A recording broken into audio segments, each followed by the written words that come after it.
sobreviventes em livros! Desejo que esteja tudo bem com vocês.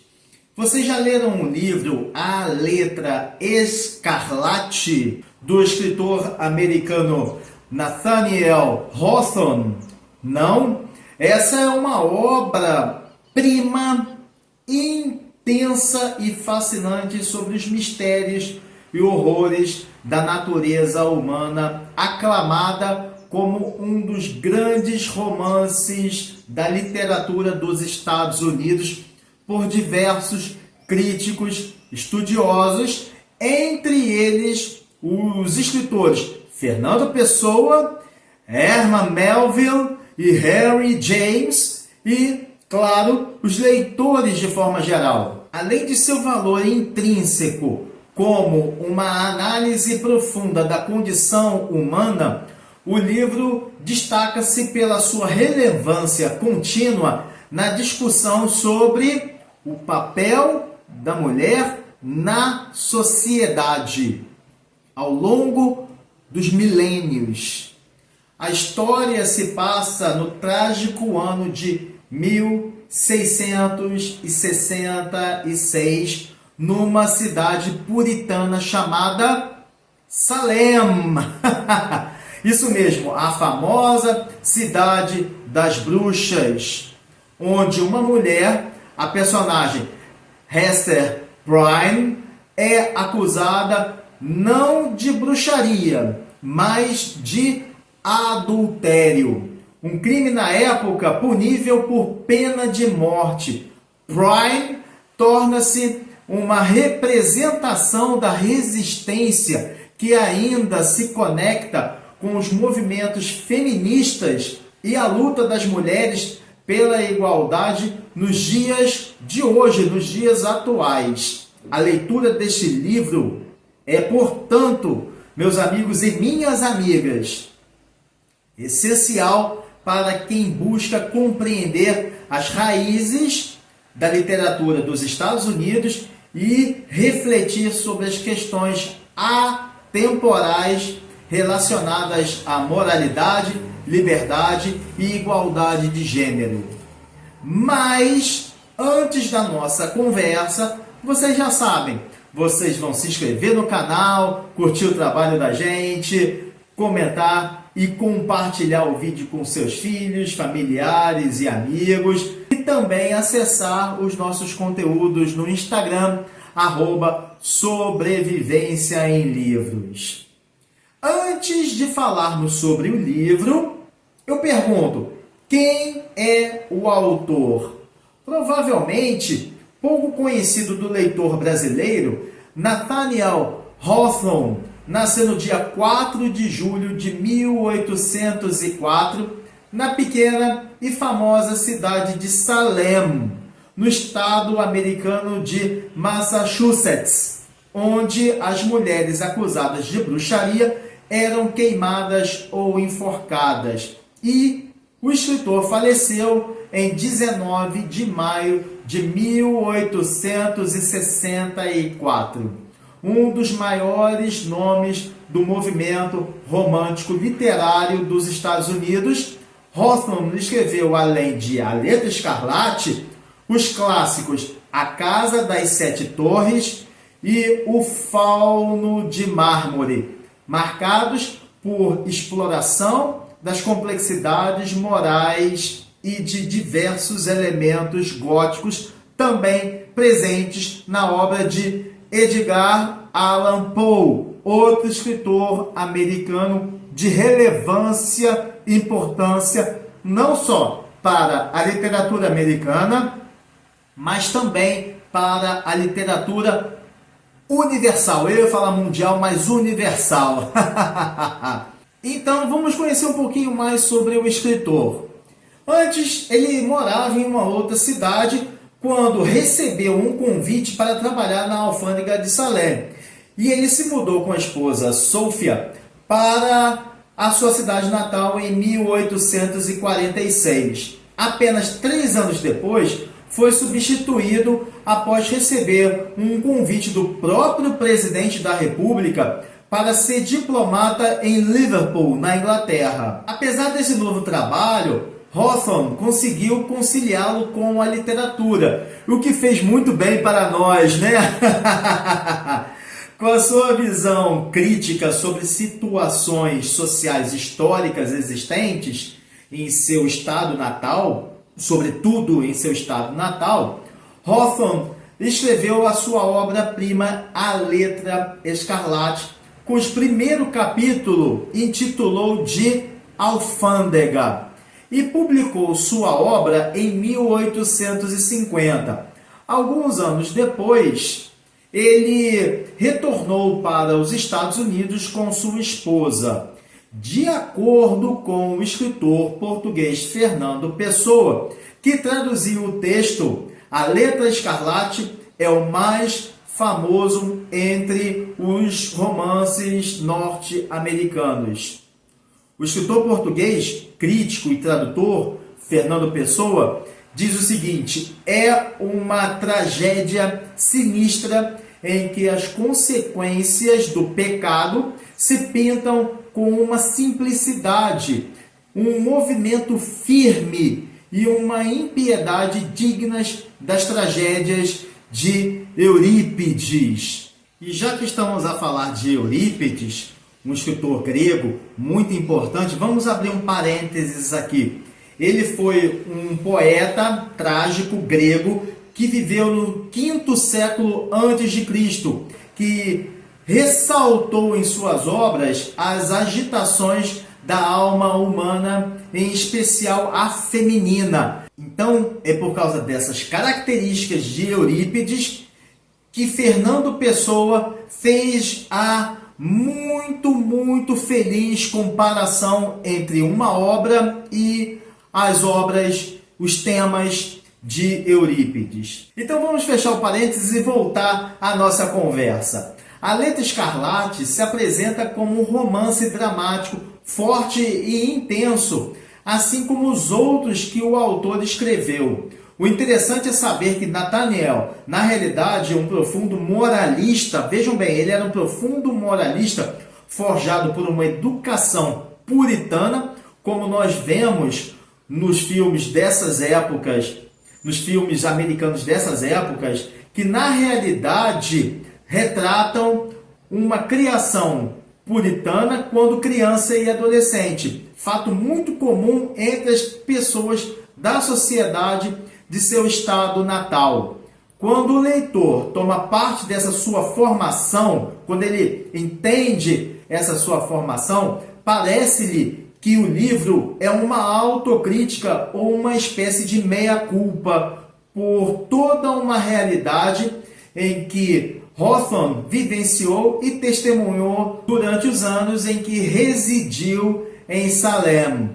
Não só pelos episódios históricos da cidade em relação aos notórios julgamentos contra as mulheres acusadas de bruxaria, mas pela própria conduta puritana em si. Ou seja, a religião sempre a ditar a vida das pessoas nas colônias.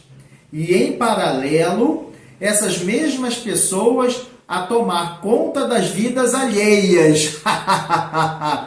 Um outro fato muito curioso é entender como um romance que narra peculiaridades profundamente americanas em seu enredo é capaz de tocar por emoções e temas leitores não americanos de culturas absolutamente diferentes e que muitas vezes desconhecem essas particularidades da história dos Estados Unidos. A resposta é muito simples. A possibilidade de tais leitores já terem passado por tais situações ou já terem ocorrido tais situações em seus países, estimulando a curiosidade para a leitura. Além do óbvio compadecimento pela personagem principal, Hesser Prynne, e sem contar também com a maestria da escrita de Nathaniel Hawthorne. Queridos sobreviventes em livros, Como professor de literatura, eu sempre defendo a importância de o leitor conhecer o contexto histórico da época na qual se desenvolve a trama de um livro. Porque assim, a compreensão da narrativa se torna eficiente. Sem dúvida, quando o leitor tem tais conhecimentos, as ações das personagens se tornam mais compreensíveis e, por conseguinte, a leitura mais prazerosa. Os fatos explicam-se mutuamente, tanto no livro quanto os contextos históricos. Então isso é muito importante. Escarlate é uma palavra que significa vermelho. Daí scarlet, uma palavra inglesa que é muito utilizada para garotas, para nomes de bebês, femininas. A história de A Letra Escarlate transcorre no período colonial dos Estados Unidos, durante os rigorosos tempos puritanos do século XVII, marcados por normas morais rígidas, sustentadas por inflexíveis condutas religiosas que se somam à hipocrisia intrínseca à sociedade da época. Hawthorne utiliza esse cenário para expor as complexidades morais, o medo do pecado pelas palavras do líder religioso, a redenção obtida pelo sacrifício e o severo julgamento social que ocorre sempre contra as pessoas. Desde os claustrofóbicos becos de Boston até as florestas de Salem, são cenários importantes na narrativa, pois podemos interpretar como a oposição entre a sociedade restritiva e a liberdade individual. Antes de falarmos sobre o enredo em si, para esta obra é importante mencionar que o autor construiu no seu texto sob as lentes de um narrador onisciente que eleva a qualidade de A Letra Escarlate, uma vez que ouve os pensamentos e sente as emoções das personagens, além de julgar as ações e os conflitos internos das próprias personagens e comentar sobre eventos futuros. Essa característica do romance destaca a profundidade de análise e a visão crítica enriquecedoras para a compreensão do texto e das questões morais e sociais abordadas, obviamente. Pessoal, não será spoiler, até porque o romance é um clássico com diversas adaptações para o cinema. Ainda assim, vamos a um resumo sem revelar os segredos, para quem não leu o romance não perder assim a surpresa. Então, como já sabemos, A Letra Escarlate se passa no ano de 1666, na colônia puritana de Salem, em Massachusetts, fundada por puritanos oriundos da Inglaterra. A cidade ficou muito famosa pelos verdadeiros, notem bem, verdadeiros julgamentos de mulheres acusadas de bruxaria e, como pena, foram queimadas em fogueiras. Existem vários filmes que tratam deste assunto.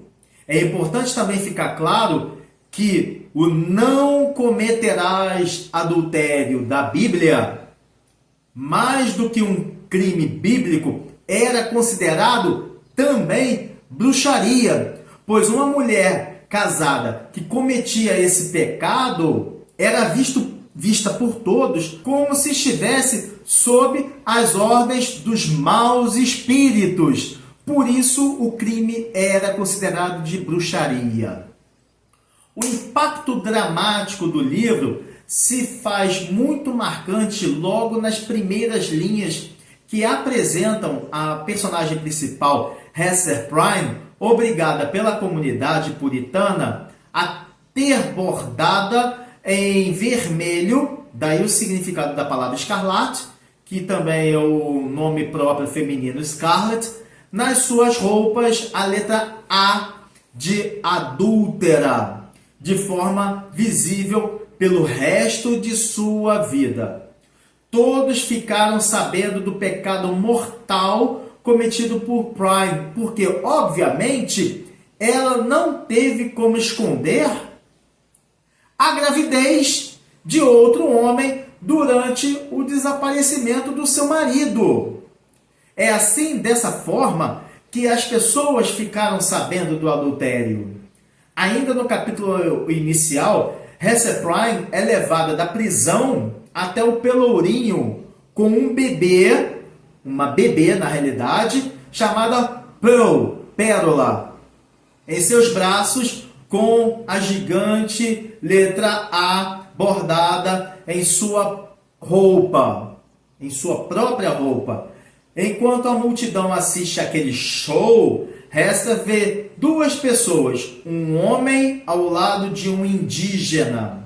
Ela observa os dois por um longo tempo, a ponto de esquecer-se do que estava acontecendo a ela. De repente, a realidade lhe retorna quando é interrogada pelo júri, um júri clerical formado por pastores, sobre o homem com quem ela teve a filha. Mas ela jamais revela e é levada de volta à prisão. Algum tempo depois, Hester se arrependeria de seus atos até o fim de sua vida. Mas ela é firme em sua decisão e enfrenta todas as consequências de cabeça erguida. Lá na prisão, um homem fala ao carcereiro que poderia ajudar a prisioneira a se acalmar por ser um prático, ele se apresenta como um prático de medicina. O carcereiro, então, conduz o desconhecido até a cela da prisioneira. O homem pede a Hester que lhe diga quem é o pai da bebê, mas ela, mesmo assim, ainda se recusa. Sem nenhuma resposta, o homem vai embora, assegurando que vai descobrir quem é o pai, mas pede à mulher que continue mantendo o segredo que ele é seu marido. Porque os moradores da cidade pensavam que ele tivesse morrido. E ele retorna se apresentando como Roger Chillingworth. Após cumprir um período de reclusão, Hester é então libertada e vai morar numa cabana longe da cidade. Lembram-se que as pessoas iam morar nas florestas? É o que acontece com ela. Ela trabalha como costureira e vive uma vida muito modesta. Mas, tendo cumprido sua pena, socialmente Hester ainda é estigmatizada. Apesar disso, a bondosa mulher ajuda os mais pobres, que lhe pagam com escárnio e malícia. É isso que ela recebe. Ela faz o bem e recebe esse tipo de pagamento. Rotulada pela comunidade como filha do pecado, Pearl cresce isolada pelos pais de as outras crianças. Por outro lado, sua mãe a observa e passa a maior parte do tempo intrigada em saber quem seria espiritualmente aquela criança. Se ela é realmente humana, uma vez que percebe ser Pearl extremamente inteligente. Por um tempo, Hester estava a ouvir rumores sobre a possibilidade de lhe retirarem a pequena Pearl e levá-la para um orfanato. Vejam só, como Hester precisava entregar luvas encomendadas pelo governador, ela aproveita a oportunidade para conversar com ele sobre esse assunto. Na casa do governador estava um grupo de clérigos da cidade, entre eles o reverendo Dimmesdale, que faz um discurso teológico em defesa de Hester, que convence todos os presentes. Após longos 7 anos, com o A escarlate, o A vermelho bordado nas roupas de Hester, os habitantes da cidade reconheceram as virtudes da moça. Ela ajuda a todos, sejam eles pobres, doentes, famintos, sem jamais lhes pedir nada em troca, nem um agradecimento sequer. Caríssimos, como qualquer criança, Pearl se mostra muito curiosa por aquela letra escarlate que a mãe usa e passa então a lhe fazer várias perguntas, e cada uma delas mais inquietantes do que as outras. Apesar de seu pecado numa era puritana, Hester é uma mulher religiosa e por isso entende que Pearl é muito mais do que uma simples menina. Para a mãe, a filha é, na realidade, uma mensageira da providência divina. Em um momento de desespero e por extrema confiança, ela já não aguentava mais suportar aquele segredo. Hester revela ao reverendo Dimmesdale que Chillingworth é, na realidade, o seu marido que havia desaparecido e retornado e lhe feito uma visita na prisão. E mais alguns anos se passam, Hester volta a morar em sua antiga casa e continua a ajudar a todos. E passa a oferecer apoio às mulheres que sofriam a mesma situação que ela vivenciou. E sabe o que acontece, hein? Você sabe o que acontece, hein? Agora a leitura é com vocês. Não vou contar, não. Vocês vão buscar o livro e lê-lo e descobrir tudo o que acontece.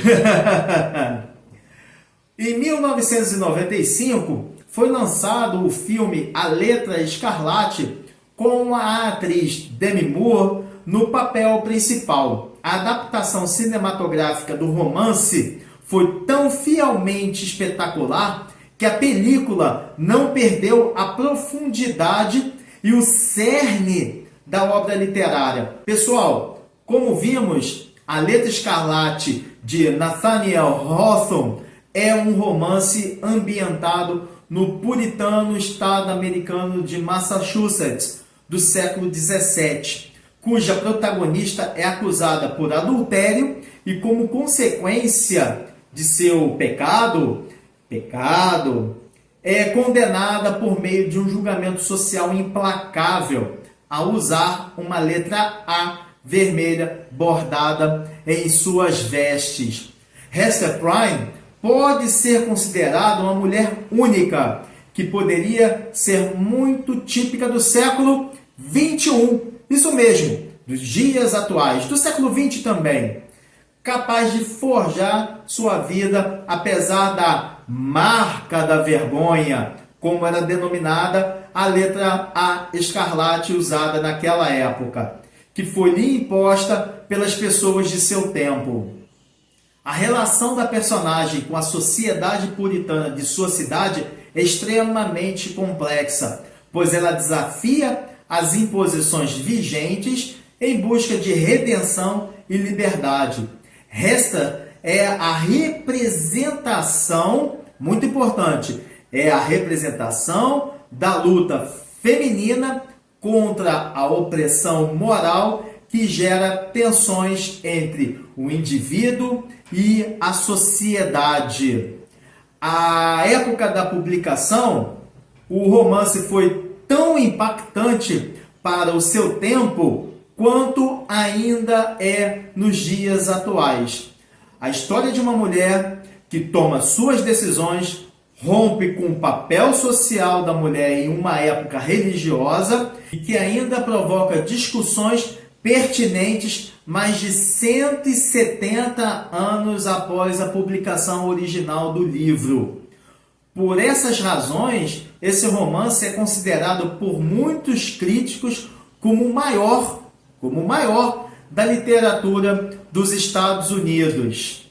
De acordo com o próprio escritor, Nathaniel Hawthorne, A Letra Escarlate denuncia o confronto mais interno do homem, no caso da mulher, Do homem, ele está falando do ser humano com a sociedade puritana. Dele é a ideia de romance psicológico, como ele classificava a própria obra, numa época em que o mundo sequer cogitava a psicologia aplicada na literatura. Todas as personagens carregam muitas dores físicas, mentais e também espirituais e vivem deprimidas. É muito presente a depressão entre as personagens. E por que isso ocorre, meus amigos? Por quê? Porque os mesmos temas essenciais abordados por ele, como justiça ou injustiça, acusações, condenações, opressão feminina, maternidade solo, hipocrisia social, oferecem poderosas reflexões sobre a natureza condenatória da sociedade, sobretudo contra as mulheres. E, infelizmente, ainda estão à tona hoje em dia. E isso tudo leva ao feminicídio. É atual ou não é atual a letra escarlate? Nós vemos todos os dias nas televisões, nos telejornais, infelizmente. Então, com certeza, vale muito a pena procurar os outros livros de Nathaniel Hawthorne, como A Casa das Sete Torres e O Fauno de Mármore, além, obviamente, de ler a letra escarlate. Claro! Mas isso é tudo, pessoal. Um sábado abençoado e uma semana de presença divina a todas. Um forte abraço e valeu!